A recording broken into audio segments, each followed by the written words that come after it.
Hello guys, welcome to Royal kitchen, Royal plants. இப்போ பார்த்தீங்கன்னா இந்த மல்லிகைப்பூ செடி இது ஃபுல்லாக பாருங்கள், இவ்வளோ க்ரீனிஷாக இருக்குது. மழை வந்ததுக்கு அப்புறமேட்டு இது வந்து அழகாக க்ரீனிஷ் கொடுக்குது. நிறைய இலைங்க வந்திருக்கு.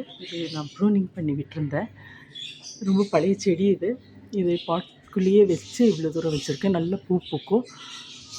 அடுத்தது பார்த்திங்கன்னா இந்த மணி பிளான்ட்டு. இந்த மணி பிளான்ட் வந்து நல்ல ஒரு சூப்பரான ஒரு டைப்புங்க. இது நிழலில் தான் வளரும். இதே வந்து அழகாக நான் சும்மா கொண்டு வரும்போது ஒரு 2 இலை தான் இருந்துச்சு. இன்றைக்கி பார்த்திங்கன்னா ஃபுல்லாக நல்லா இது வந்து விட்டு விட்டு வச்சு வந்தது.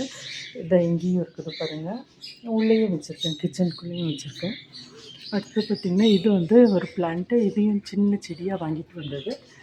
இந்த சின்ன செடி வாங்கிட்டு வந்து இன்றைக்கி ஒரு சின்ன குட்டி மரமாக வந்து அழகாக இருக்குது பாருங்கள். செம்மையாக இருக்குது இல்லைங்களா? அடுத்தது நேற்று நான் சொல்லியிருந்தேன், இந்த லில்லி பூ அழகாக வேர் பிடிச்சிருச்சு. அழகாக வரும்.